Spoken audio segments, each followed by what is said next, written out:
próximo hino, antes dos avisos, Ó Noite Santa, número 129 do Voz de Melodia. Mateus 2,11 diz: prostrando-se, o adoraram. Ó Noite Santa. Só antes de tocar, só para vocês entenderem, vai ter uma introduçãozinha aqui, porque eu estou achando que eu vou errar na hora de entrar ou que a gente não vai se conversar. Ela vai dar uma introduçãozinha de 6 tempinhos. Então, quando ela começar a tocar, na sua mente lá boa, bem legal, vocês vão contar 1, 2, 3, 4, 5, 6. Ó noite santa de estrelas fulgurantes. Contar até 6 todo mundo sabe, né? Quem não sabe? Todos sabem. Então, só para a gente garantir que vamos entrar certo. E quando chegar no próximo slide, nesse aqui também, antes desse Estava o Mundo, vai ter a mesma introdução. Então a gente vai cantar: ó linda noite em que Cristo nasceu, 2, 3, 4, 5, 6, estava o mundo, lá, lá, lá, lá, lá, lá, lá. Vocês vão entender, tá bom? Ó Noite Santa.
Avisos.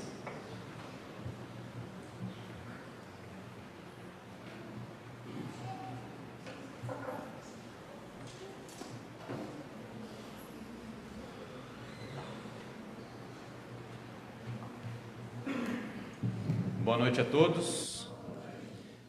Vamos aos nossos avisos. O primeiro é lembrando sobre os horários de culto da nossa igreja. Então, aos domingos, nós temos culto em 2 horários, às 9, seguido de escola dominical, e à noite às 19. E às quartas-feiras nós temos culto de oração às 19h30. Então, a partir de janeiro, então, vamos alterar o horário do nosso culto para as 18 horas do domingo à noite, tá? Então, do domingo à noite, das 19 vai passar para as 18 horas, tá bom? Ainda temos a atualização do cadastro. Então, se você ainda não completou o seu cadastro, por favor, procure o Juscelio lá no balcão e ele vai finalizar, então, o seu cadastro para que o programa da igreja funcione plenamente, tá bom? Dia 8 de dezembro, vamos ter o encerramento das senhoras, a confraternização das senhoras aqui na igreja, vai ser às 18 horas. Senhora?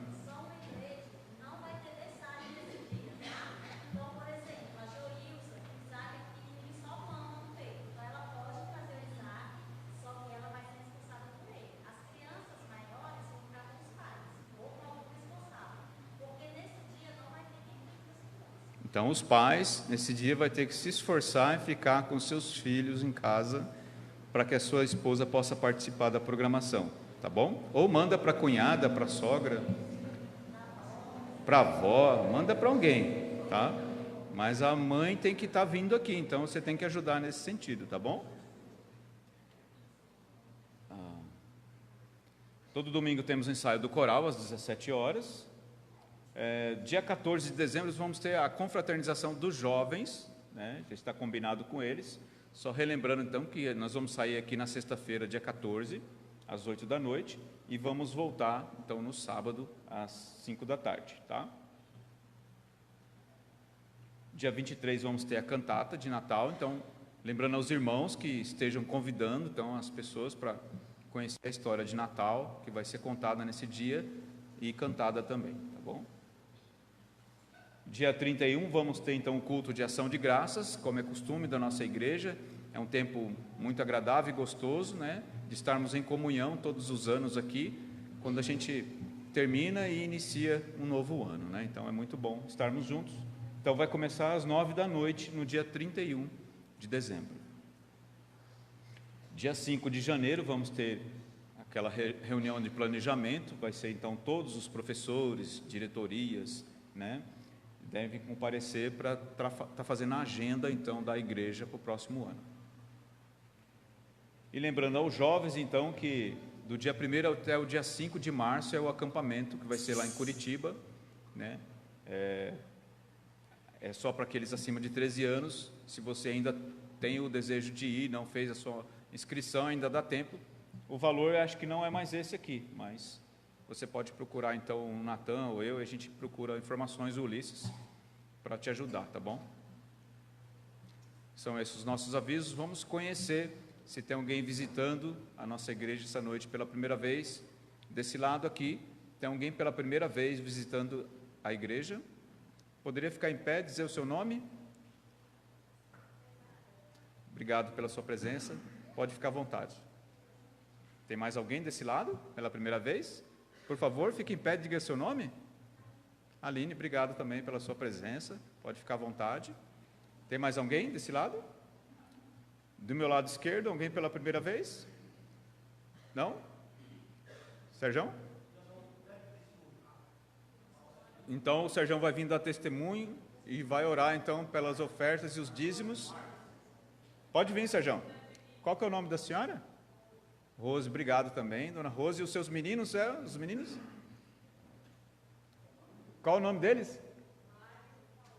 Mário e Cauã. Obrigado também por vocês estarem aqui. Deus abençoe todos que estão aqui pela primeira, segunda, terceira, e sejam todos bem-vindos, né? Serjão, pode dar o seu testemunho e já aproveita e ora pelas ofertas e dízimos. Tá bom. Boa noite, irmãos. Rapaz, eu estava segurando a perna ali, vou ou não vou, dá uma tremedeira. Então, irmãos, eu queria compartilhar com os irmãos que no dia 14 de novembro de 1999, primeira vez que eu pisei aqui, nessa igreja. Depois vim no dia 21, no culto seguido, dia 21 de novembro, e no dia 28 de novembro eu fiz a decisão de ter Cristo como o meu único e suficiente Salvador. Então, para mim é uma alegria completar 19 anos de novo de conversão, e sou muito grato a Deus, porque Deus tem trabalhado nesse decorrer de tempo, tantas coisas aconteceram, e graças a Deus Ele me manteve firme. E sou grato a Deus também, por vocês também fazerem parte da minha vida. Eu costumo dizer que vocês são uma bênção para mim. É um privilégio servir o nosso Deus junto com vocês. E continue orando, irmãos. As lutas são grandes, mas a alegria de servir a Deus é maior do que as lutas. E é isso, irmãos. É um privilégio mesmo estar aqui no meio dos irmãos e hoje completar 19 anos. Hoje não, dia 28 passado, completar 19 anos que eu tive encontro com Cristo, tá bom? Vamos orar. Senhor nosso Deus, nosso Pai Celestial, nós te rendemos graças, Senhor Deus, pela tua compaixão, pela tua bondade, pela tua misericórdia sobre as nossas vidas, Senhor Deus. Obrigado por esse local de adoração que o Senhor cada dia tem nos firmado aqui, Senhor Deus, para servir ao Senhor. Te agradecemos pela liderança dessa igreja, te agradecemos pelos irmãos em Cristo aqui. Também nessa noite, Senhor Deus, nós queremos orar pedindo um favor ao Senhor que, se há alguma pessoa aqui, Senhor Deus, nessa noite que não tem Cristo como único e suficiente Salvador, que através da sua palavra, Senhor Deus, possa se render aos pés de Cristo e sair daqui com a sua vida transformada, Senhor. Te agradecemos também porque cada dia, Senhor, tem suprido as necessidades dessa igreja, Senhor Deus. Tem abençoado, fazendo com que todas as áreas tenham fluído bem, Senhor Deus, abençoando a entrada de dízimos e oferta. Continue abençoando a vida desses irmãos, para ter a alegria de contribuir para o crescimento da obra do Senhor. É o que nós te pedimos e agradecemos ao Senhor. No nome santo e glorioso do Senhor Jesus Cristo. Amém.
Milhares de aleluias.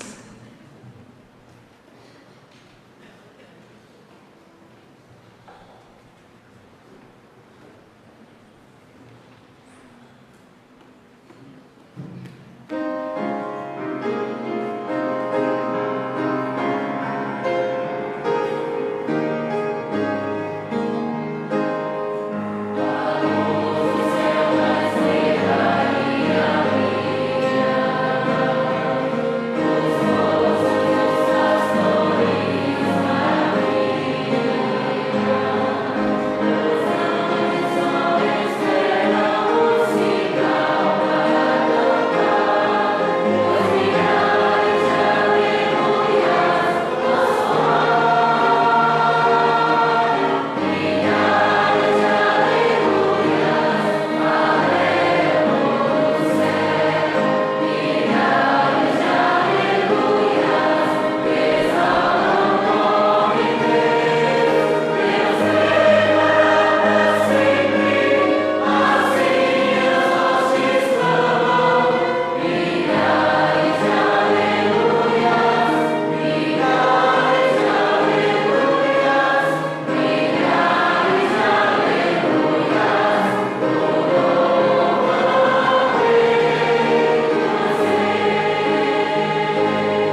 Pode chegar à frente.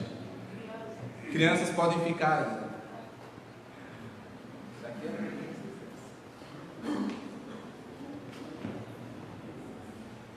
Bem, boa noite a todos. Hoje vocês escaparam, né? De 2 Samuel. Mas hoje é um grande prazer para nós, como igreja, receber o missionário César e a sua esposa Irani.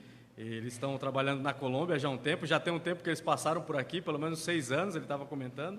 E hoje nós vamos ter o prazer de ouvir as boas novas do ministério deles e também as lutas, né, que enfrentam. E logo após, então, o relatório que a dona Irani, a irmã Irani, vai trazer, com fotos, nós vamos ter mais uma música, aí as crianças vão descer, Pedro vai orientar isso também, e aí o pastor vai chegar para pregar, tá? Hoje nós temos um pregador, então, literalmente, né, de fato, um pregador especial, né, que está vindo de longe para trazer a palavra de Deus. Então, neste momento, eu vou convidar a irmã Irani, por gentileza, irmã, para chegar e apresentar o relatório, então, com as fotos, e após o Pedro vem com a última música, tá bom?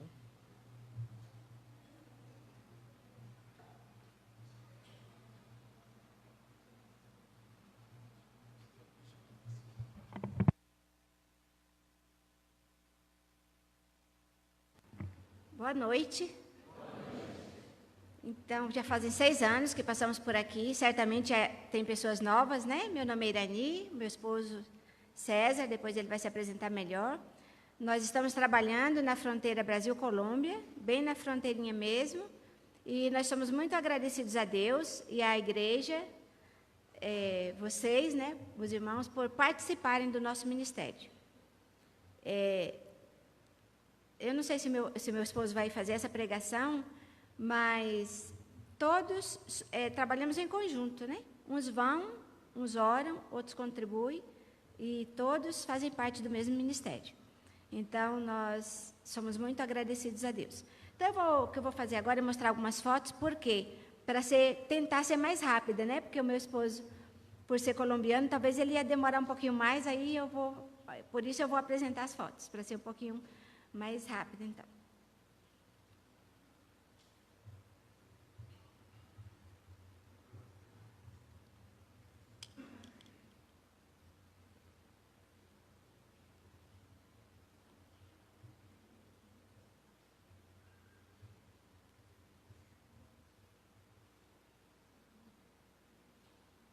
Então, eu quero mostrar aqui um pouquinho a localização.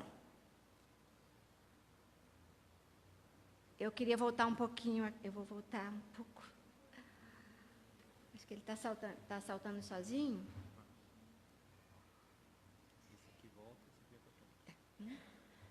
Isso.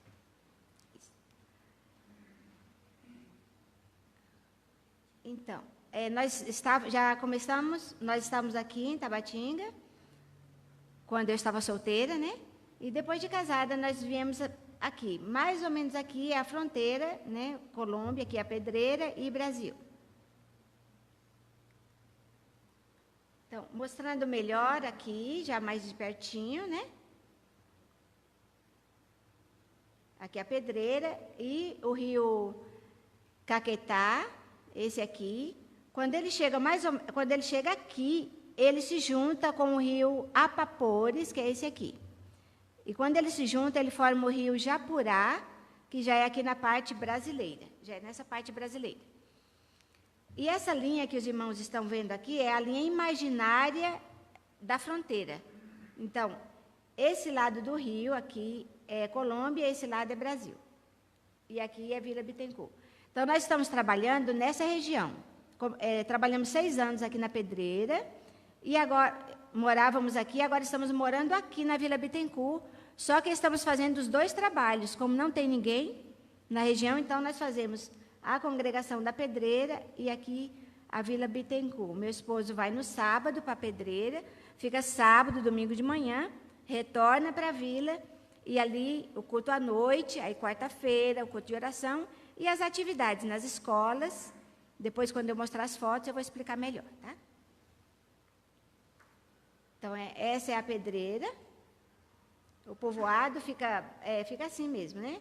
Nessa região, na beira do rio, todos os povoados são assim, tem esse estilo é o rio, né? E os povoados estão na beira do rio, porque o rio é a nossa rodovia, né? De transporte. Então, essa é a congregação da Pedreira. Creio que os irmãos já viram antes. Esse é um dos cultos, aí na região da Pedreira, né? Na congregação. Esse é o culto. Os irmãos aí reunidos, várias crianças. Aqui na escola dominical temos várias crianças, então esse é o horário que nos reunimos, né, para pintar. As crianças gostam muito de pintar, né, de desenhar. Também, outro grupo na escola dominical. Como nós ficamos vários anos sem vir, então foram várias escolas bíblicas de férias, né? Realmente foram várias escolas bíblicas de férias. Então, nós estamos mostrando algumas escolas bíblicas de férias. Está saltando assim, porque eu fui a culpada, eu coloquei para saltar automaticamente, né? Então, por isso que ele está saltando automaticamente. Não sou eu que estou apertando, não, hein? Então, são várias escolas bíblicas de férias.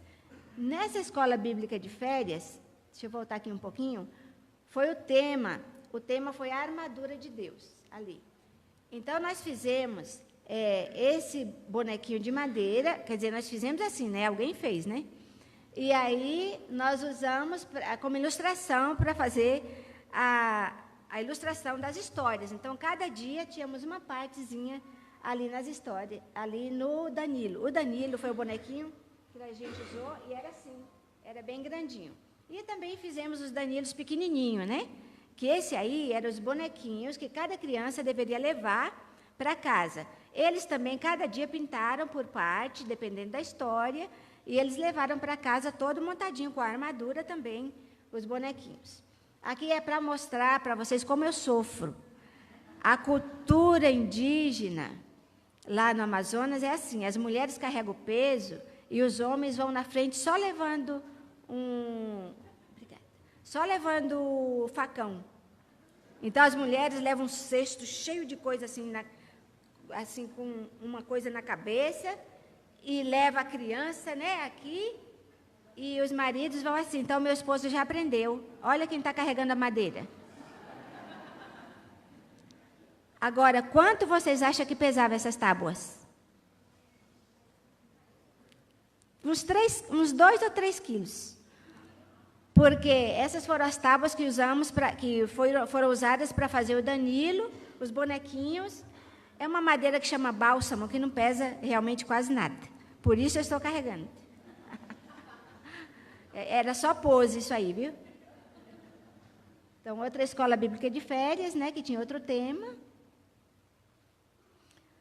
2 crianças que desde pequenininho eles foram para a igreja. Todo o tempo eles cresceram realmente na igreja. A Nelly, essa menininha aqui, ela foi bem pequenininha, bebê, que me dava bastante trabalho, né? Porque várias idades juntos, mas os pais só deixavam os outros irem se ela fosse. Então a gente aceitou, né, o desafio de cuidar de uma bebezinha junto com os outros. O seu Marcelo é um indígena que não é convertido. Esse senhor. E essa menina aqui, ela estava possessa de demônios, então o seu Marcelo pediu ajuda para o meu esposo, né, que ele não sabia mais o que fazer. E como nós não somos pentecostais, né, o meu esposo não iria lá só para fazer esse show, né? Então, ele falou, eu vou, se você aceitar estudos bíblicos, todos os sábados. Então, ele aceitou, e todos os sábados meu esposo ia fazer estudo bíblico. Graças a Deus, né, a menina ficou bem. No primeiro dia foi muito difícil, meu esposo me contando, mas graças a Deus. Mas eles não se converteram. Então, orem por eles, ele chama Marcelo. Eu não sei o nome da menina, mas ele chama Marcelo, né? Vamos orar por essa família. Uma das casas de uma irmãzinha lá da igreja, ela se chama Jenny. Ela está com problema, ela está grávida e ela está com muita dificuldade na sua gestação. Então, essa é a casinha dela na beira do rio Caquetá. Aqui é uma foto quando os irmãos visitaram, os irmãos da congregação da Pedreira visitaram a congregação da Vila. Então, eles estavam aí já indo embora. Foi num período de final de ano, né, que nos reunimos, naquele período de final de ano, as 2 congregações. Então, aqui já passamos para o lado brasileiro, que é a Vila Bittencourt. Aí eu quero mostrar um pouquinho aqui, olha. Aqui é a linha imaginária, né, a divisão, aqui é Colômbia, aqui é Brasil. Aqui é a Vila Bittencourt, aqui é a pista de aviação. Não tem aeroporto, é só a pista mesmo, né? E o movimento é tão grande que a gente faz caminhada, o nosso lazer é nessa pista. Todo mundo caminha, anda de bicicleta, né? Na pista. Mas, então, esse é o povoado, para vocês terem uma ideia, né? Do tamanho. E o César sempre fala que a gente mora na selva. Eu sempre achava engraçado, né? Mas, realmente, não tem outra palavra. Tudo isso aqui é selva nativa. Tudo isso que vocês estão vendo é selva nativa. Se vocês abrirem o Google Terra e procurarem a Pedreira, porque a vila nem aparece, vocês vão ver lá no meiozinho mesmo da selva. Aqui é a entrada pela pista, né? Pela a pista do avião. Essa já é a entrada pelo rio. E aqui é a rua principal, vamos dizer aqui sim, aqui é a base militar, toda essa parte aqui também. Aqui são os comércios, os 2 comércios maiorzinhos, e o outro que tem lá em cima, os 2 são pequenininhos. E daqui a pouco eu vou mostrar o shopping center para vocês. Não pode ficar com inveja não, hein? Então, essa é a nossa rua, é a rua da nossa casa, e é a rua principal. Essa rua aqui, uma das ruas principais, quer dizer, só tem essa rua longa. Deixa eu explicar direito, né? Essa rua é bem longa, assim, ao longo do rio. Aí, por aqui, tem uma rua que entra aqui, existe 3 ruazinhas mais. E aquela outra rua que eu mostrei. Então, são 4, né? 4, 5 ruas. Ó, aumentei, né? 4 ruas. Essa aqui é a casinha da congregação, é essa aqui, ó. É de madeira, porque nós conseguimos uma casa de alvenaria, mas não podia fazer a congregação, porque se tirasse as paredes de dentro, o resto caía. Porque não foi cuidado o alicerce era exposto, não podia tirar as paredes de dentro. Então, essa é a nossa casinha da congregação. Aqui é o interior da congregação, vê que as paredes são de madeirinha. Então, esses bancos fizeram, né, o irmão da igreja, e tem sido uma bênção, né? A gente orou muito tempo por esses bancos. Então, esse é o nosso culto da noite, né? Porque de manhã eu fico com as crianças na escola dominical.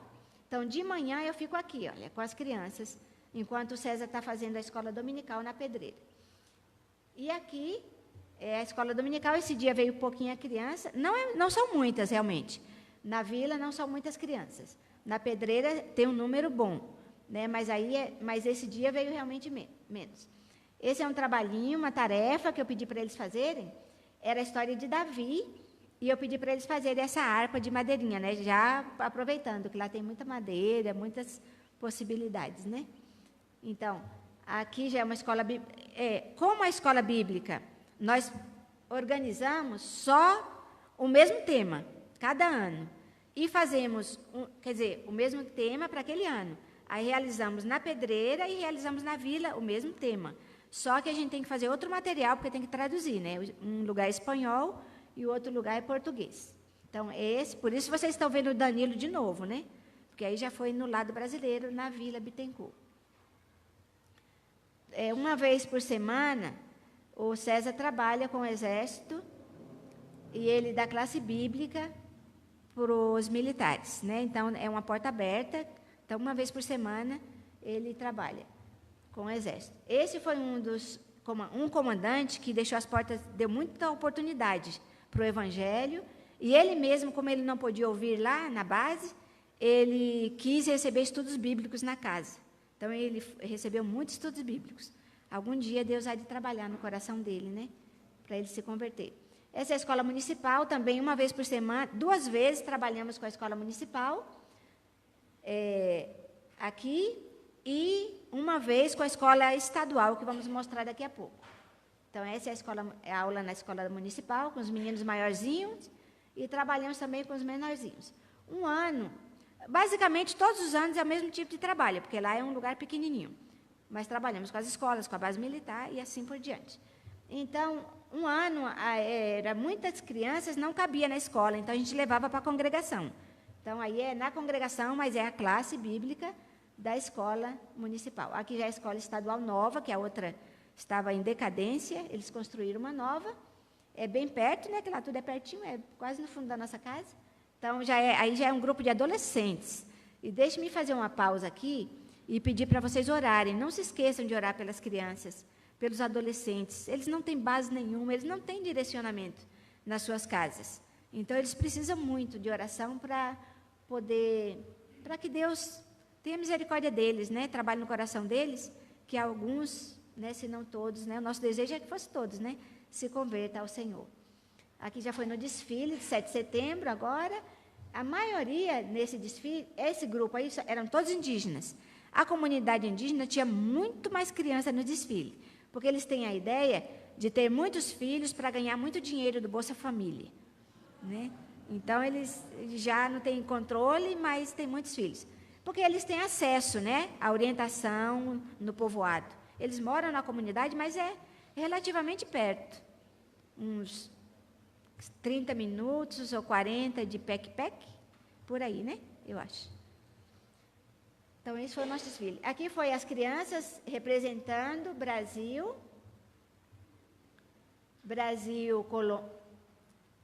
Colômbia e Peru, embora aqui não é uma fronteira com o Peru. Né? A fronteira com o Peru é lá onde eu mostrei em Tabatinga, bem naquela pontinha. Ali as 3 fronteiras, aqui são 2 fronteiras, mas foi no desfile.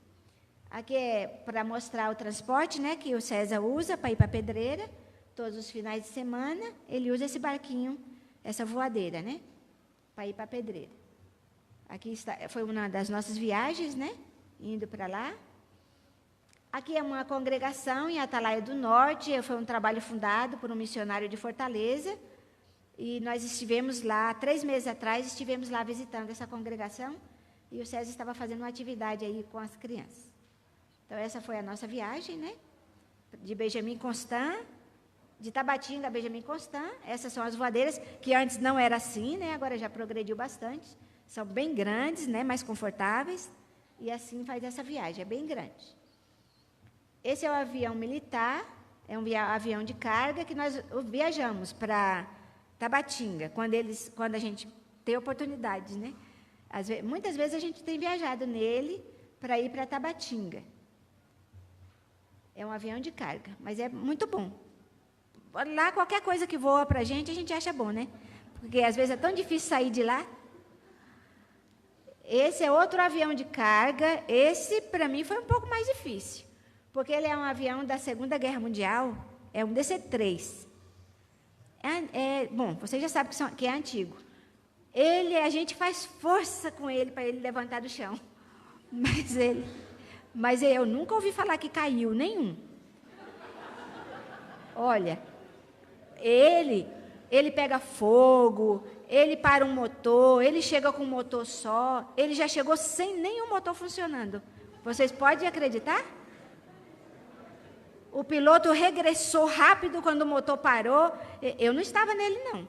Mas regressou, e tinha uma pessoa doente do coração que estava sendo levada para fazer um tratamento.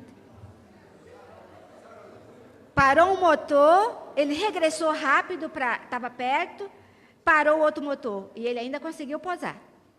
Sempre ele pousa. Eu já vi ele saindo fogo. Eu falei, gente, olha, meu esposo chamou o indígena lá, olha esse avião, tanto de fogo. O indígena falou assim, sempre é assim, tem vezes que é mais fogo. Mas não cai e nem explode. Então, a nossa última viagem para vir para cá, nós viemos nele. Exatamente isso que vocês estão vendo foi quando nós viajamos. Foi agora essa viagem para vir para cá. Viajamos até Letícia nesse avião. Vocês estão vendo aquele homem ali, ó? O que vocês acham que ele está fazendo? Ele está abastecendo o avião. Ele está colocando gasolina no avião. Então, é desse jeito. Leva um tambor de gasolina para cima da asa e coloca a gasolina. Então, é de carga. A gente viaja assim do lado e as cargas vão tudo aqui em cima, na frente da gente. Né? Então, a gente vai assim no ladinho. A poltrona é de lona, é só uma lona. A gente senta naquela lona. Vai peixe, vai cachorro, vai tudo. Então, olha, aqui é dentro do avião, olha. Aqui, ó. Isso aqui já é a carga, tá vendo? Tudo isso aqui que está aqui na nossa frente é a carga.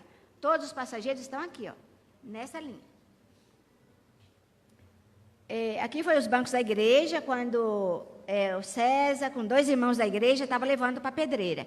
Havia alguns ali embaixo e outros aqui atravessados. Então, eram 10 bancos que eles estavam levando. Minha horta, lá não tem verdura, chega uma vez por mês, às vezes a gente não alcança. Então, nós temos aqui essa hortinha aí no quintal. Aqui é o shopping center.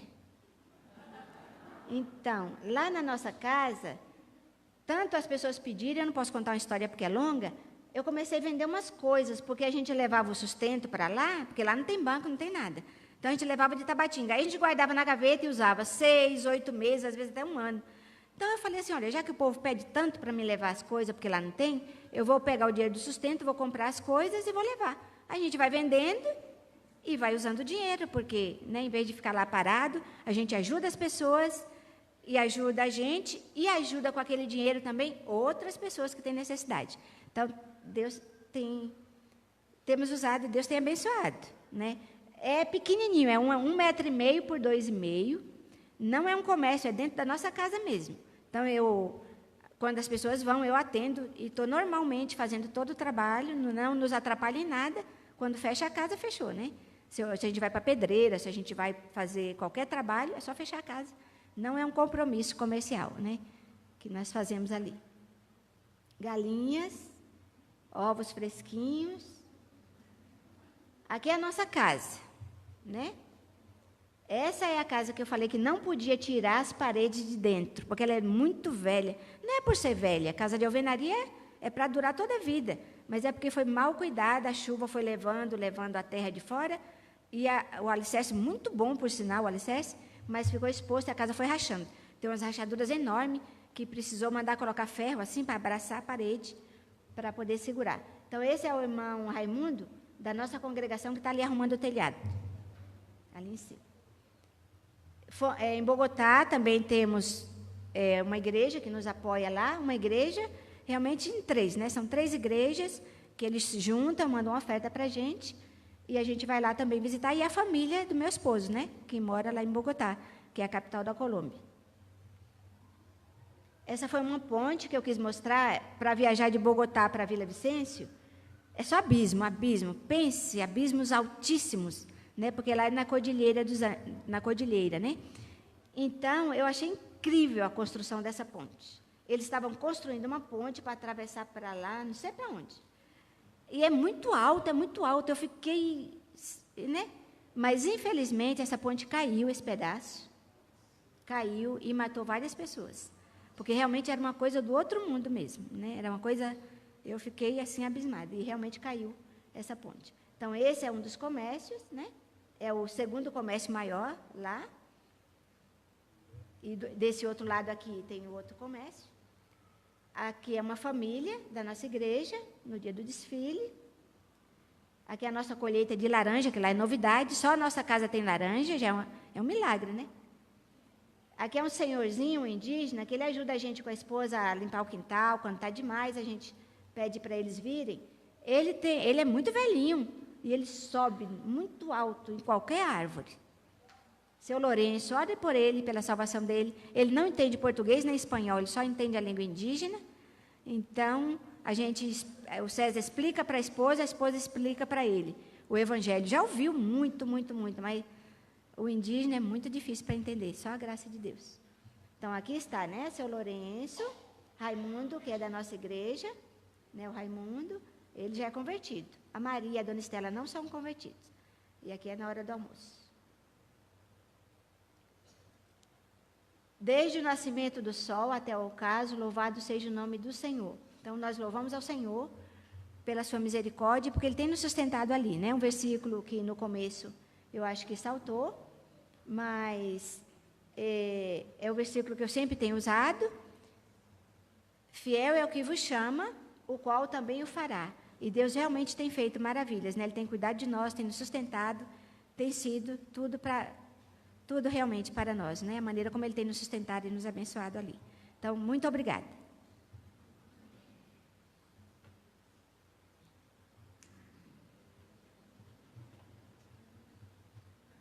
As crianças, então, de 4 a 8 anos podem descer para o culto infantil e o pregador pode vir à frente.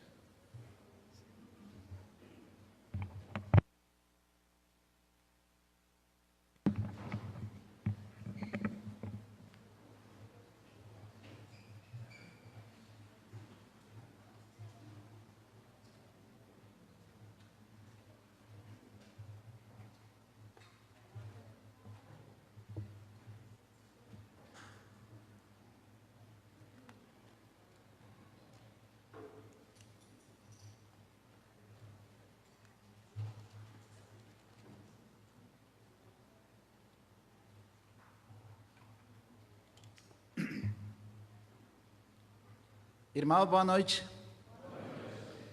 Para mim é de muita alegria, depois de 6 anos, voltar novamente a esta igreja, estar com vocês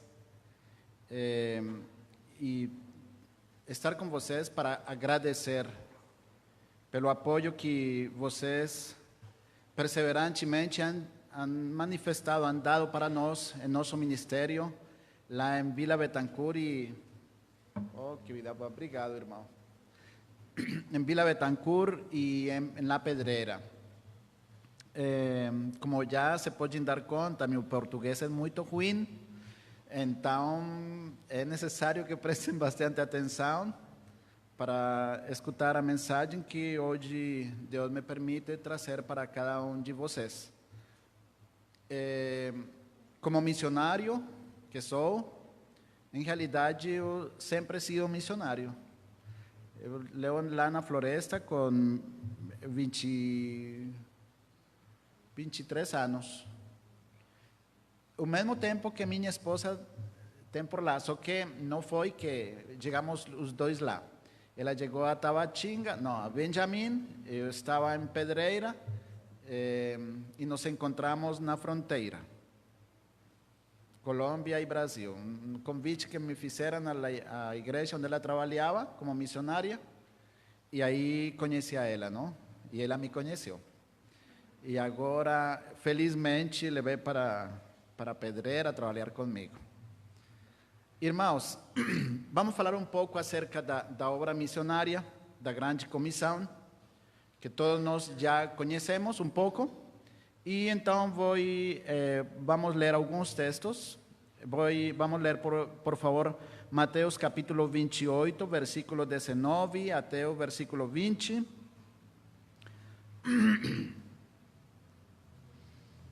Vamos ler também, vamos ler primeiro esse texto. Diz a palavra do Senhor: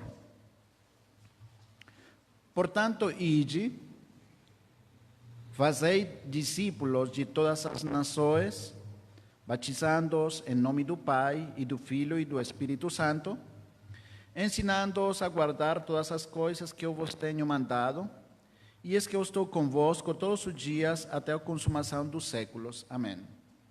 Outro texto é Atos capítulo 1, versículo 8, Atos capítulo 1, versículo número 8.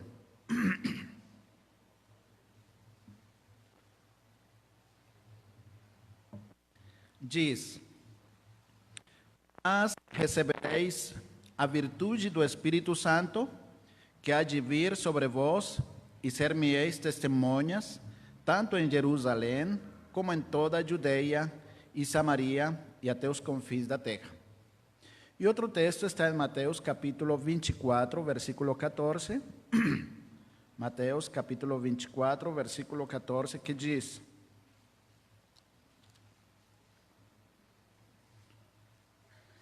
E esse evangelho do reino será pregado em todo o mundo, em testemunho a todas as nações, e então virá o fim.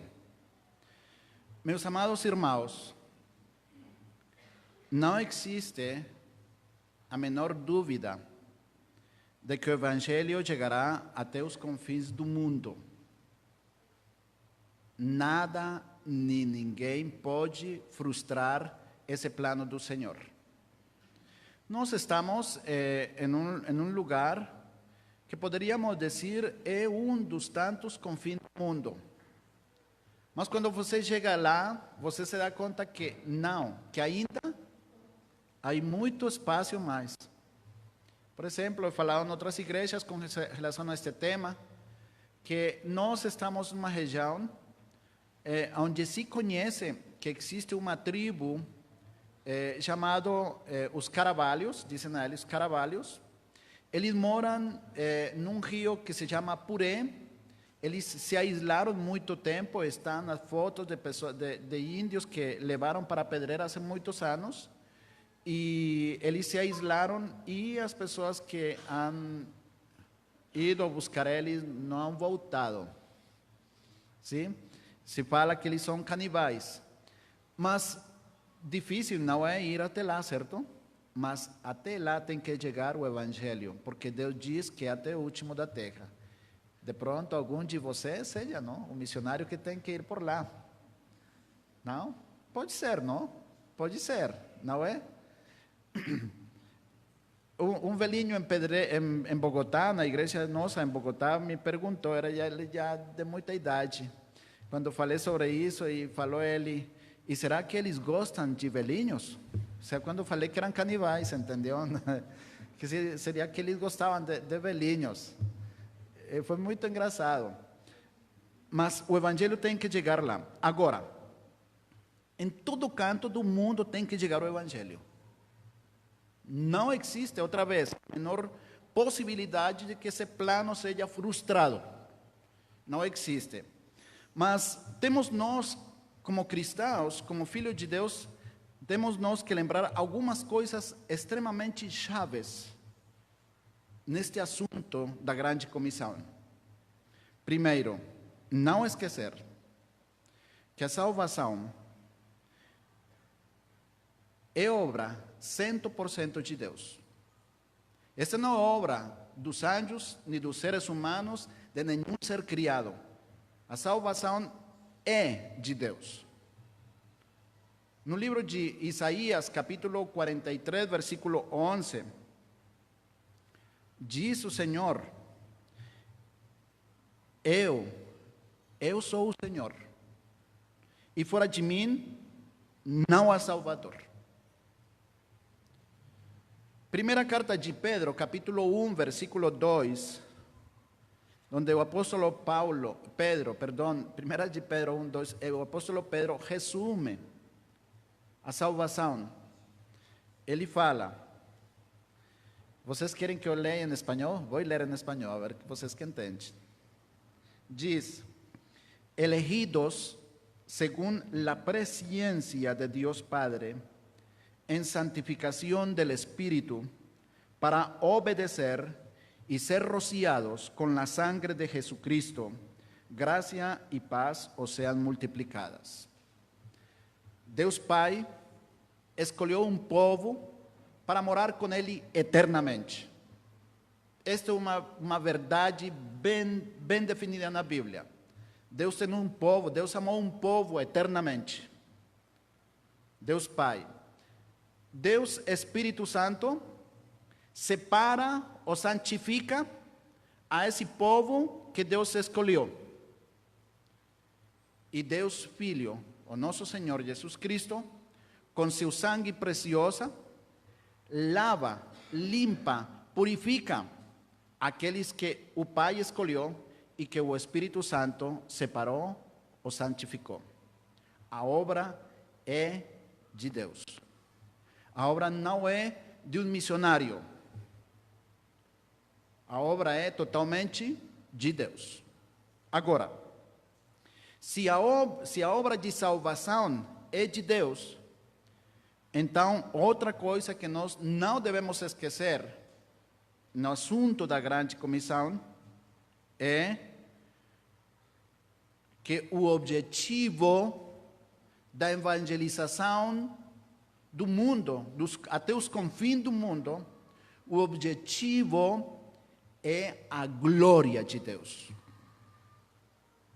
A glória do Senhor. Bom, não estou esquecendo de nenhuma forma que o Evangelho é para salvar pessoas. Mas nós temos que ter como alvo a glória de Deus para não cometer erros na evangelização. O maior dos missionários de todos os tempos, que foi o apóstolo Paulo, ele falou em primeira carta aos Coríntios, capítulo 10, versículo 31. 1 Coríntios 10, 31 diz: portanto, quer que comais, quer que bebais, ou façais outra qualquer coisa, fazei tudo para a glória de Deus. Se nós temos que, naquelas coisas que são mais elementais, mais simples, temos que dar a glória ao Senhor, quanto mais no assunto da evangelização. Então, a evangelização tem como objetivo que o nome de Deus seja glorificado, exaltado, digno. Ele é o único digno de ser louvado e glorificado por suas criaturas, não é? Agora, sabendo isto, então, não devemos esquecer que o Evangelho, sendo levado para as pessoas, Deus se vai glorificar através desse Evangelho pregado, tanto naqueles que se salvam, como naqueles que se condenam. A palavra de Deus diz, na segunda carta aos Coríntios, capítulo número 2, versículo número 14 até 16. Eu gostaria que algum irmão, por favor, pudesse ler esse texto. Segunda carta aos Coríntios, capítulo 2, versículo 14 até o versículo número 16.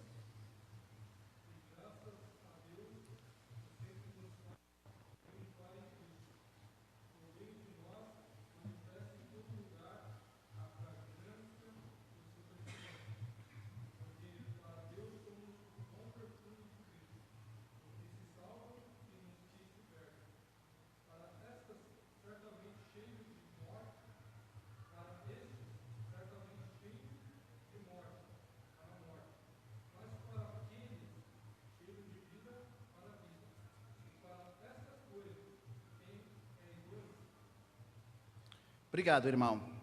Irmãos, quando se prega o Evangelho da forma certa, a forma como Deus tem ordenado em suas Escrituras, Deus se glorifica em seu amor, em sua misericórdia, em sua graça, naqueles que foram ordenados para a vida eterna. Para eles, o Evangelho é cheiro de vida. Mas esse mesmo Evangelho, nesse mesmo Evangelho, Deus se glorifica em sua justiça, em sua santidade, naqueles que são rebeldes, que finalmente nunca se vão humilhar diante do Senhor. Para eles, Deus faz que seu Evangelho, sua palavra, seja cheiro de morte.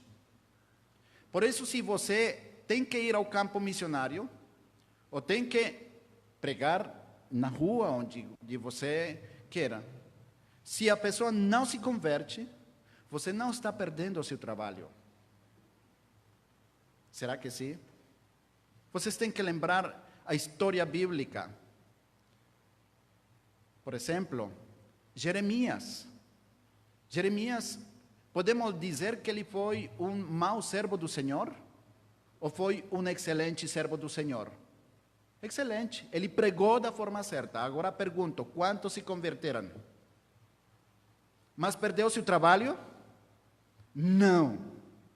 Naquelas pessoas que escutaram, por se rebelar contra o Senhor, essa mensagem foi, sendo que poderia ser para a salvação, foi para ele cheiro de morte. Mas para aqueles que em realidade se humilharam diante do Senhor, foi cheiro de vida. Está certo? Muito bem. Agora, meus caros irmãos, não esquecer também, neste trabalho da grande comissão, que ainda que Deus não precisa de nada nem de ninguém para levar seu evangelho até os confins do mundo, já que Ele é todo-poderoso e Ele está em todo lugar. Ele poderia, em fração de segundos, fazer que todos conhecessem o evangelho. É ou não é? Ele não precisa de nada de ninguém, mas Ele, em sua infinita soberania,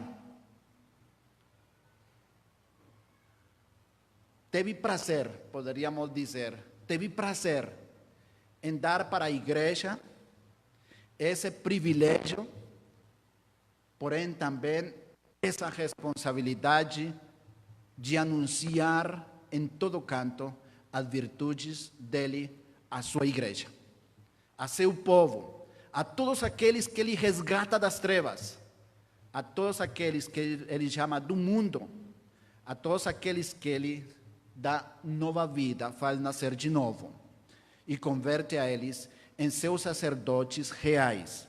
Primeira carta de Pedro, por favor, capítulo 2, versículo número 9.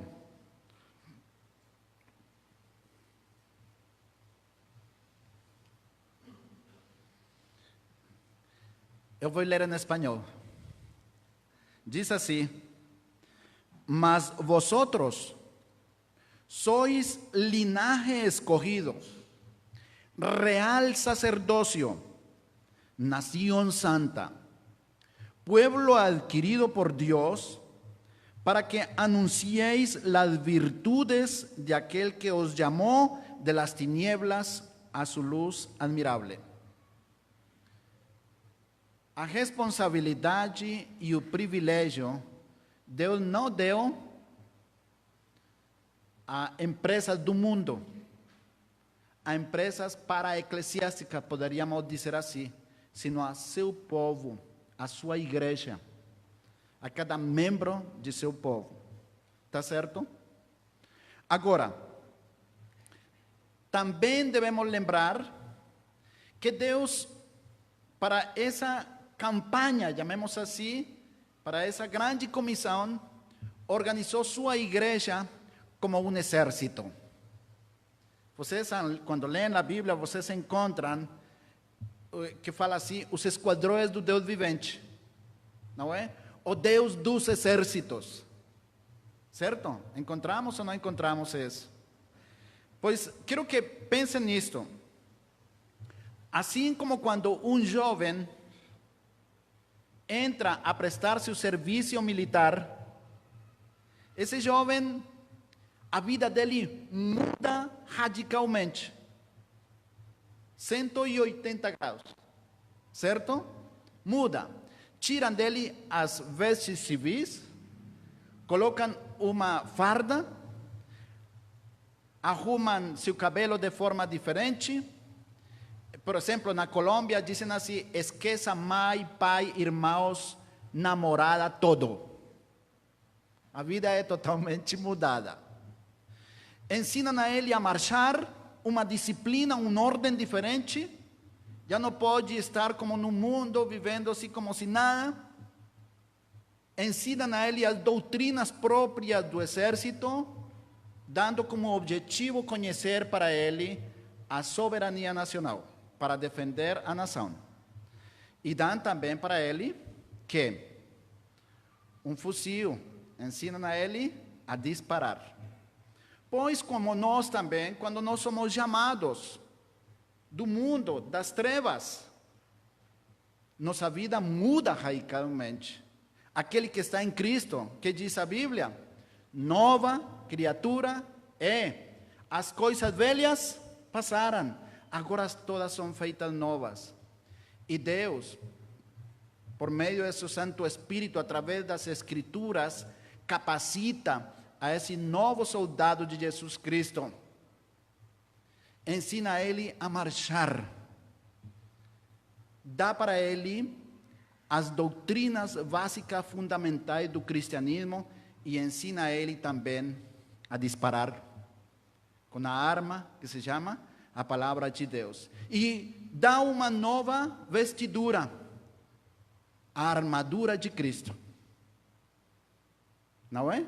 Por isso a palavra de Deus ensina, na segunda carta a Timóteo, capítulo 2, versículo 3 e 4. Paulo falando a Timóteo, ou a forma militar como Paulo se dirige àquele discípulo amado. Tu, pois, sofre as aflições como bom soldado de Jesus Cristo. Ninguém que milita se embaraça com negócios desta vida, a fim de agradar aquele que o alistou para a guerra. Tá bom? Agora, vamos pensar também, o soldado já passou a instrução fundamental, sim? Quando essa pessoa já é preparada naquilo que é fundamental, nas doutrinas próprias do exército, ensinado já a disparar como todos, de acordo às capacidades, os talentos que ele tem, ele é conduzido para uma companhia. No exército, aqueles que han estado no exército sabem que não existe uma só companhia, existem várias companhias, todas trabalhando, cada uma de acordo às capacidades e às necessidades para um objetivo: defender a soberania nacional. É ou não é?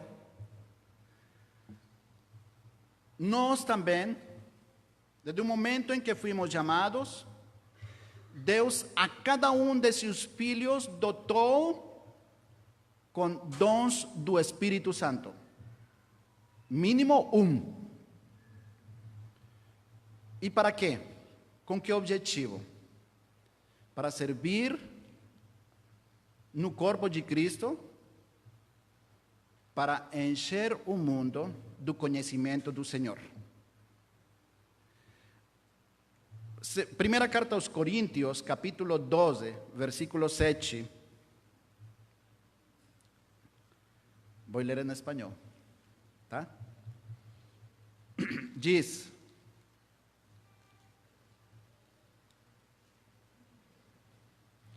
pero a cada uno le es dada la manifestación del Espíritu para provecho. Cada pessoa que é tirada das trevas e unida ao corpo de nosso Senhor Jesus Cristo é dotada mínimo com um dom para servir. Deus não tem membros dentro de seu corpo, membros inúteis. Cada um não somente foi chamado para ser salvo, também para exercer um ministério dentro do corpo de Cristo, que é sua igreja. Estamos de acordo? Não pensemos que as únicas pessoas que são chamadas para o ministério são os pastores, os diáconos. Cada um de nós tem que cumprir uma função dentro do corpo de Cristo. E como esta é uma realidade, então cada membro deve saber para que foi chamado. Para que foi chamado? Cada um. Foi chamado para fazer parte da logística da igreja, ou foi chamado para estar lá na linha de tiro? Uns são para ir e outros para apoiar, e vocês sabem disso, certo? E cada um de nós tem que avaliar para que foi chamado. Mas não somente avaliar, sino que, sabendo para que foi chamado, essa pessoa tem que colocar todo o interesse para se preparar, para poder desenvolver esse ministério para o qual ele foi chamado. Primeira carta aos Coríntios, capítulo 4, versículo 2, diz: além disso, requer-se dos despenseiros que cada um se ache fiel. Como nós podemos ser fiéis ao Senhor se nós não nos preparamos? Poderia ser certo? Já parou para pensar um soldado lá na linha de tiro sem saber disparar? Já parou para pensar o perigo que é para os outros soldados? Certo? Ok, mas falando deste ponto, vamos ter cuidado, porque nossa carne é terrível. Não devemos esquecer que o principal inimigo que cada filho de Deus tem é sua própria carne, seu próprio coração, que é perverso e enganoso mais que todas as coisas. Por que estou falando isto? Porque você, depois de avaliar-se, seguramente você se pergunta, bom, eu fui chamado para ir ou eu fui chamado para apoiar? Seu coração pode dizer coisas para você pensando que são certas, não? De pronto você diz, não. Depois de avaliar, em verdade, eu fui chamado para apoiar. Eu sou como Gaio, aquele da terceira carta de João, não? Eu fui chamado para apoiar. Está seguro? Avaliou bem? Quais são os motivos pelos quais você pensa que ficou para apoiar e não para ir? Pode ser que você pense que ficou para apoiar porque de pronto você tem medo de ir. Mas não se culpe somente você. Todos os seres humanos temos medo quando temos que ir enfrentar certas coisas. Vocês sabem, por exemplo, o caso de Moisés. Moisés é um herói da Bíblia, impressionante. Mas pensa que ele era inicialmente corajoso para ir, para voltar novamente para Egipto, enfrentar-se com o faraó, com o império mais poderoso naquela época. Não foi fácil. Quando Deus chamou a ele e falou, você tem que ir ao Egito para tirar o meu povo de lá. Foi fácil para ele? O que fez ele? Começou a falar, a desculpar-se. É que por que não manda outro? Mais ou menos assim, não? E no último, é que eu não sei falar. Eu não sei. Mas em realidade não era isso que ele não sabia falar. Ele tinha medo em realidade. Medo de voltar para o Egito. Para ser instrumento de Deus para libertar seu povo. Jeremias também viveu uma época muito complicada, como já vimos. O povo estava degenerado espiritualmente. E Deus chama ele para que ele anuncie a esse povo. E Jeremias já tinha umas notícias como algo ruim desse povo que maltratava, perseguia os profetas do Senhor. E que falou ele? Também, eu não sei falar. Eu sou menino ainda. De pronto, a vezes temos medo. E que tal ir por lá na floresta e aparece de pronto uma jiboia, uma onça, ou esses índios de pronto com uma flecha. Sim, é verdade, padecemos medo. Eu, por exemplo, tive medo no Baupés, quase quando comecei, porque os índios de muitas comunidades tinham o costume de, quando chegavam assim, pessoas atender muito bem e depois colocar veneno na água, no copo de suco, envenenar as pessoas. Eu sabia claramente que bruxaria não entrava, não? Porque bruxaria não entra para um cristão. Cristo está conosco e o inimigo não nos toca, não? Mas veneno entra, não é? E flecha entra, não é? Entra, certo? Não. Então, tinha seus medos, mas esquecia que aquele que eu estava servindo era todo poderoso, certo? Além disso, vamos pensar que acontecesse isso. Não é uma honra, não é uma glória morrer por causa do Senhor? Não é?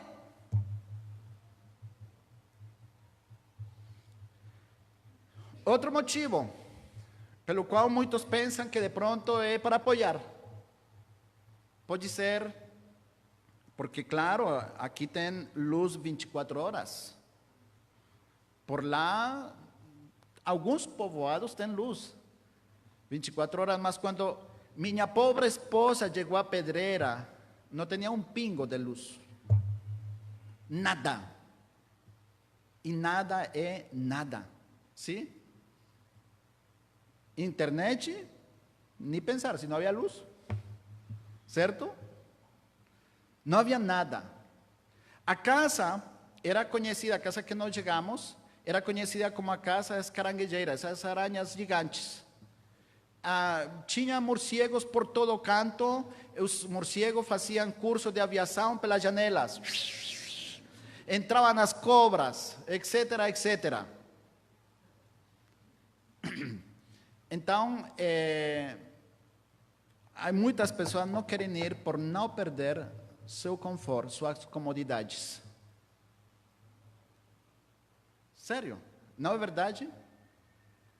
Por não perder suas comodidades. Eu quero que leiamos, por favor, Ageu, capítulo 1, versículo 2 até o versículo 4.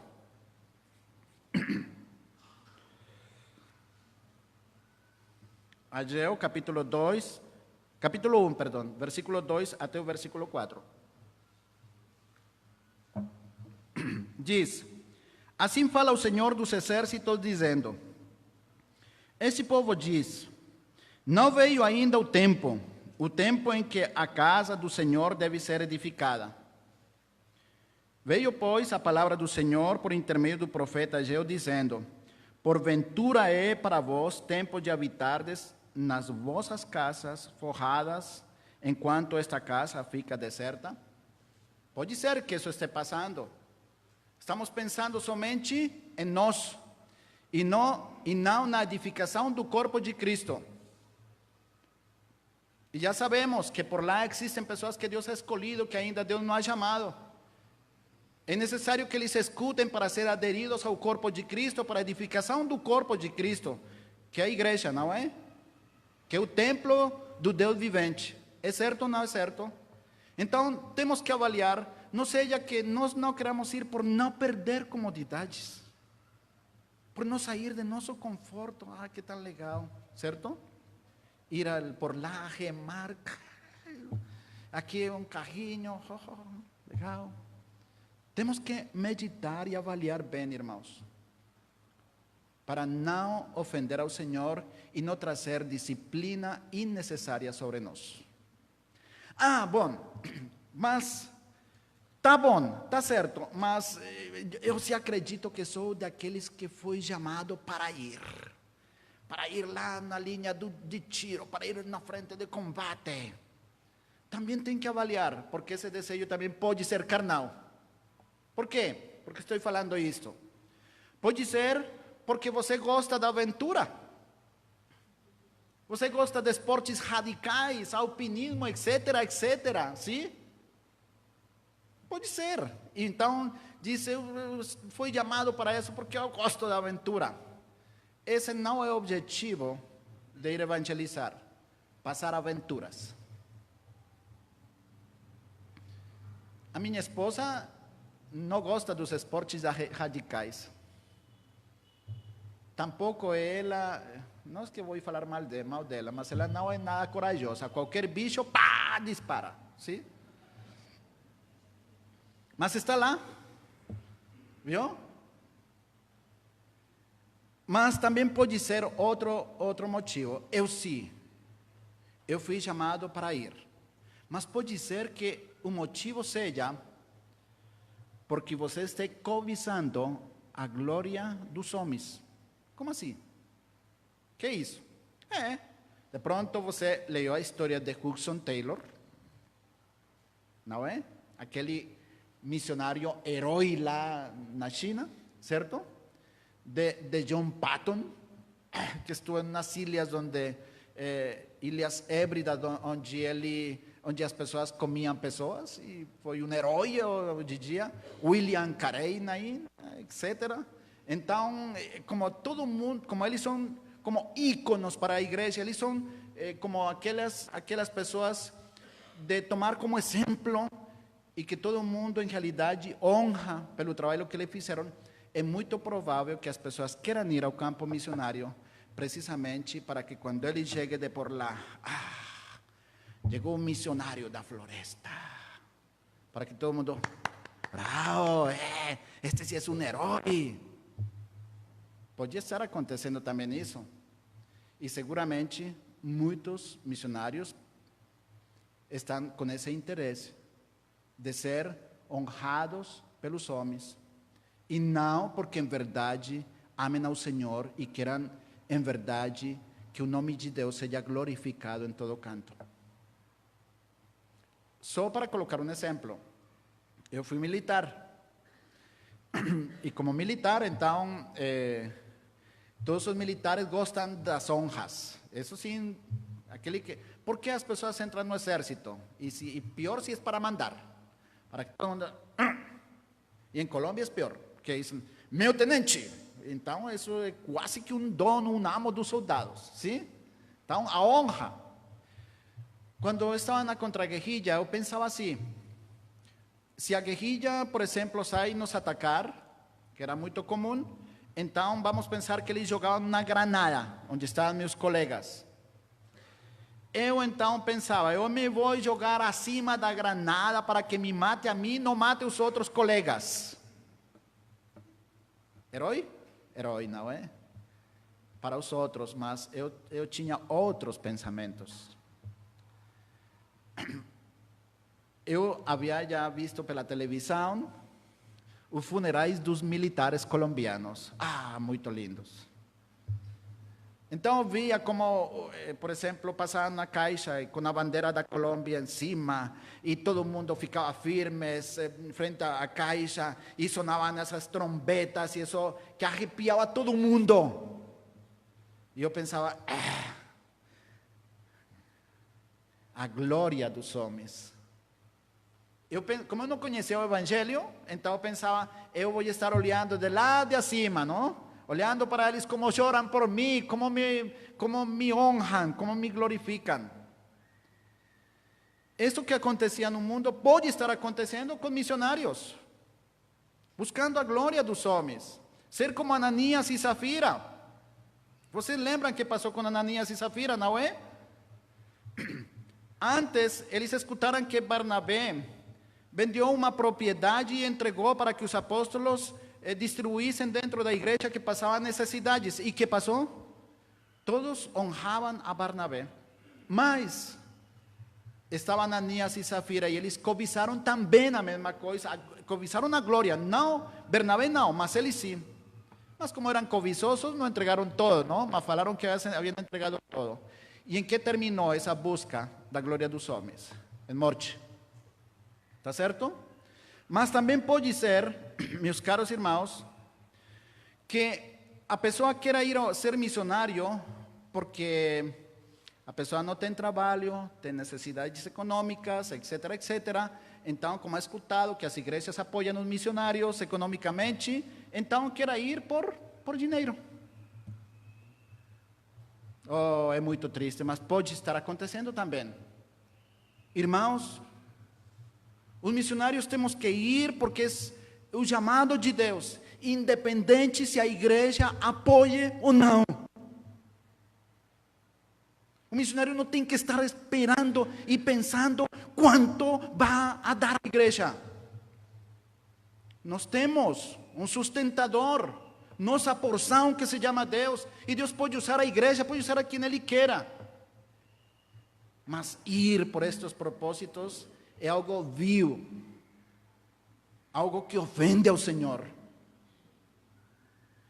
Para estes, para aqueles que não fazem bem seu trabalho, poderíamos aplicar Filipenses 2:21, que diz: porque todos buscam o que é seu, e não o que é de Cristo Jesus. Está certo? Agora, depois de haver assim, pastor, vou roubar-me 5 minutos mais, tá? Nenhuma pessoa se deve sentir mais nem menos. A vezes, por exemplo, aqueles que apoiam, que ficam para apoiar, que de pronto só podem orar, porque já não podem nem andar. De pronto eles se sentem menos. Como falou alguma senhora para mim, eu não estou servindo de nada, eu não sirvo de nada. Como que não? Ninguém se deve sentir menos e ninguém se deve sentir mais. Por exemplo, nós temos um irmão em Bogotá que ele chegou a saber por intermédio de outro irmão que não tínhamos dificuldades para transportar-nos no rio porque a gasolina lá é cara e o trabalho no Rio sai muito caro. E ele chegou a saber. E de quando ele chegou a saber, ele, desde esse ano, nunca ha deixado de dar para nós, para nossa gasolina, transportar no Rio. Tirou uma carga de nós. Muito importante. Essa pessoa que apoia. Aqueles que estão orando. Quantas orações Deus ha escutado para favorecer a um missionário que está por lá. Muitas vezes nem não são as nossas, digamos assim, mas das outras pessoas que estão apoiando, humilhando-se diante de Deus em favor daqueles que vão lá na frente do combate. Imagina uma pessoa que está lá na linha de tiro, sem apoio dos soldados, do outro exército. Como terminaria isso? Agora, também aqueles que vão, não devemos sentir-nos superiores nem nada. Devemos antes ser gratos ao Senhor, agradecer ao Senhor e humilhar-nos diante dele. Senhor, muito obrigado por haber nos escolhido para este ministério. Nós nem merecemos, Senhor, mas obrigado, Senhor. Agora, irmãos, o avanço do exército, assim rapidamente. Como o evangelho tem que se levar até o último da terra, a pergunta é: para onde vamos? Para a África? Para a Ásia? Para, bom, onde mais? Oceania? Sim, certo. Mas você sabe que um exército tem que começar de sua casa para fora. Aquele texto de Atos, capítulo 1, versículo 8, diz: em Jerusalém, em Judeia, Samaria, até os confins da terra. Onde deve começar a evangelização propriamente, para que surta verdadeiro efeito? Primeiro, em nós. No livro de Provérbios, capítulo 16, versículo 32, diz: melhor é o que tarda em irar-se do que o poderoso, e o que controla o seu ânimo do que aquele que toma uma cidade. De pronto nós pensamos, vamos tomar-nos Barueri, vamos evangelizar Barueri, vai ficar todo cheio do evangelho do Senhor. Mas a pergunta é: como está você diante de Deus? Eu não sei se vocês han escutado e falado em outras igrejas o testemunho de Mahatma Gandhi. Mahatma Gandhi foi um homem que morreu sem Deus. Esse homem, ele tinha um desejo de conhecer a verdadeira religião, o verdadeiro povo de Deus. E ele começou a ler, como indiano que era, muito curioso, e começou a ler acerca das religiões, porque era religioso em realidade. E ele leu do cristianismo e deu: está bom. E foi a viver a uma casa onde haviam pessoas que se identificavam como cristãs.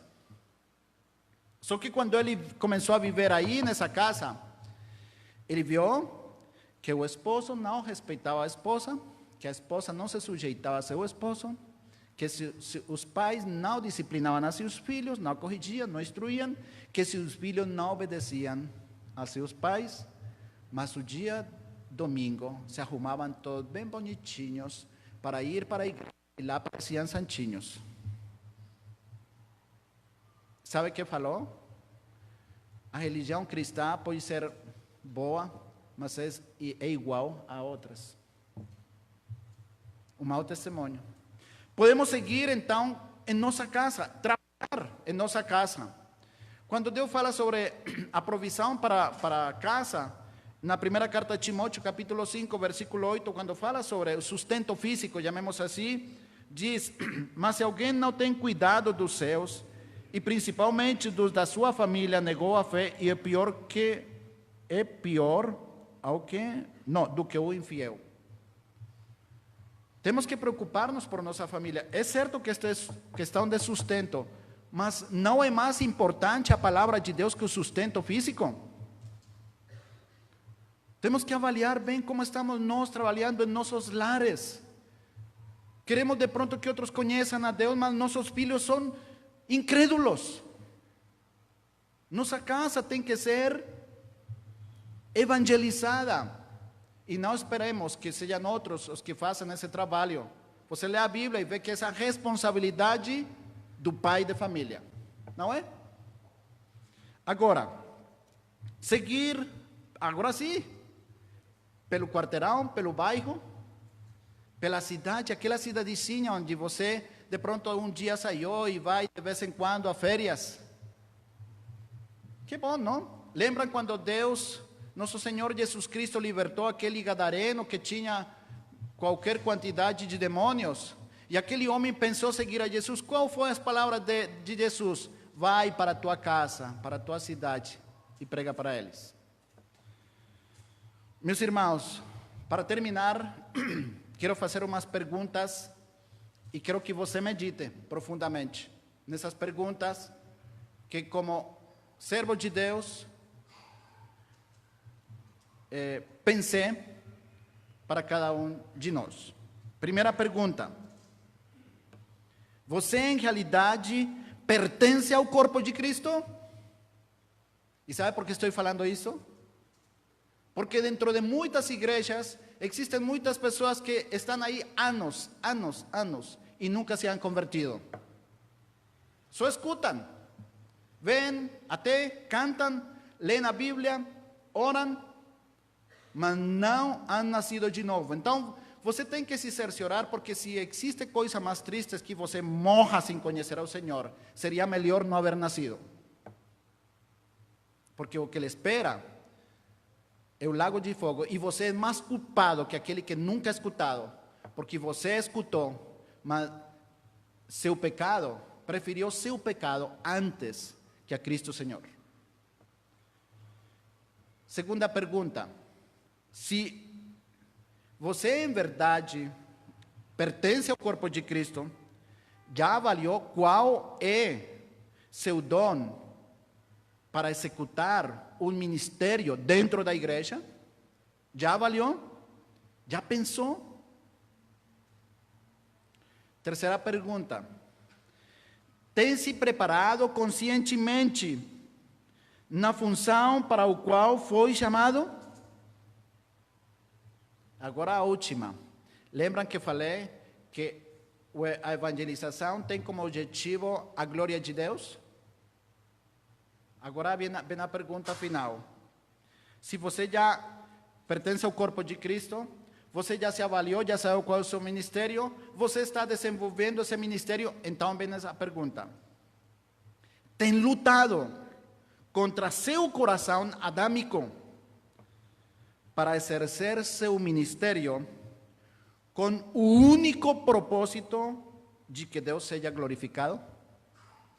Para que você está trabalhando? Seria a pergunta. Tá bom? Vamos a orar, agradecer ao Senhor.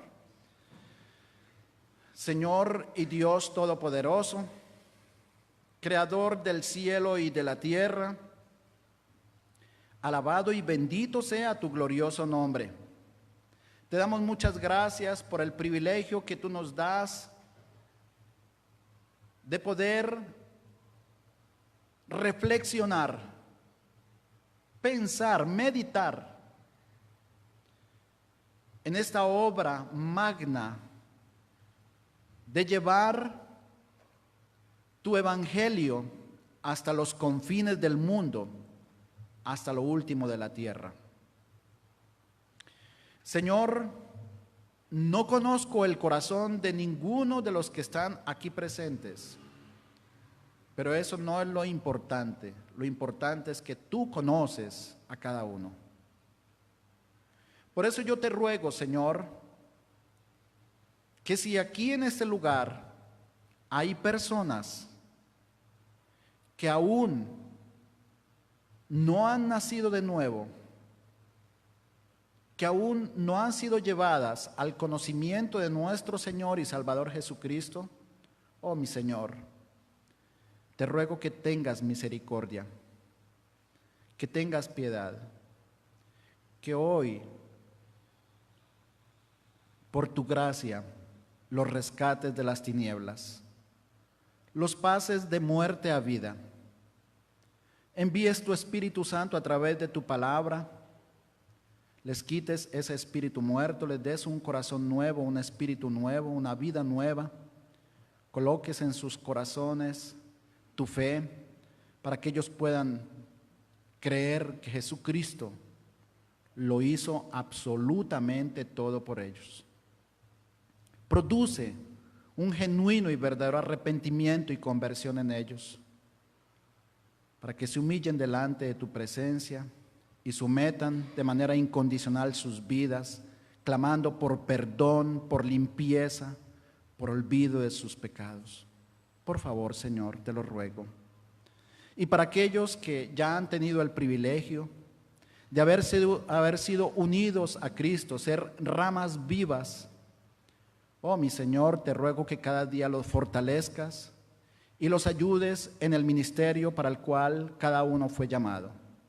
Te lo ruego, mi Señor, en el nombre de Jesús. Amém. Amém.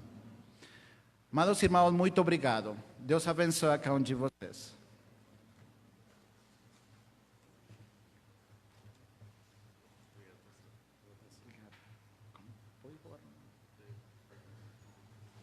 Muito bem, já estamos partindo para o encerramento, mas queremos deixar aberta a porta, né? Tanto eu, o pastor Rodrigo, estamos à disposição. Se há alguém aqui que gostaria de tomar uma decisão, conhecer a Cristo, estamos à disposição, não só nós, mas vários membros da igreja prontos para recebê-lo, tirar dúvidas. Também, se você tem entendido que Deus tem te chamado para uma obra específica, para ir para a linha de frente, né? Até os confins da terra, vem falar conosco também. Não deixa a brasa, né? O fogo apagar. O nosso propósito, como o pastor colocou aqui, é glorificar a Deus, aqui ou mesmo até nos confins do nosso mundo, né? Então, esteja pronto para aceitar, para entender e cumprir a ordem de Cristo, né? E mesmo estando aqui, como membro da igreja, nós sabemos que é uma parceria que nós temos com a obra missionária, com os missionários. Nós ajudamos em oração, financeiramente, mas como ele mesmo disse, estamos ministrando ou pregando também na nossa Jerusalém, né? Então não pare, não se limite, né? Mas avance para a honra e glória do nosso Senhor na pregação, na proclamação do Evangelho. Eu quero só dar alguns avisos antes de encerrarmos. Hoje não tem chá, tá bom? Você fica à vontade para procurar o Juju, que vai estar por aí, o geladinho, o sacolé, o que você chama, né? E também, hoje pela manhã, o Genês me mandou um pedido de oração. Ele disse que está internado, né, novamente, fazendo aquele tratamento para ver se a infecção é sanada, né, sara, regride. E, então, ele disse que está usando esse tempo para evangelizar. E deu várias histórias lá, contando várias oportunidades que ele teve. E não deu nomes, mas pediu para a gente estar orando pelos parceiros de quarto, no corredor. Ele tem feito desse tempo um tempo de evangelismo. Então, ore pelo Genês, pela recuperação dele, mas também pelo evangelismo que ele tem feito ali, a semente que ele tem plantado, que Deus possa estar salvando e transformando vidas ali, tá bom? Quarta-feira, culto de oração, não esquece, às 100 horas, lembra? Sábado não haverá o berçário, mas pode trazer o seu bebê e ficar responsável, né? Mas os pais vão entrar em ação, estando à disposição das suas esposas e dos seus filhos, tá bom? No mais, eu creio que é só. Mais uma vez agradecer o pastor César e a irmã Irani, também vieram ali com a parceria, né, irmão Juvenildo e a esposa, irmão, isso, ali de Santo Antônio, da igreja de Santo Antônio, prazer em recebê-los também, ok? Vamos, então, nos colocar em pé, encerrar com mais uma oração, pedir para o pastor Rodrigo encerrar com essa oração, e assim nós estamos encerrando o nosso culto. Pastor Rodrigo, por gentileza.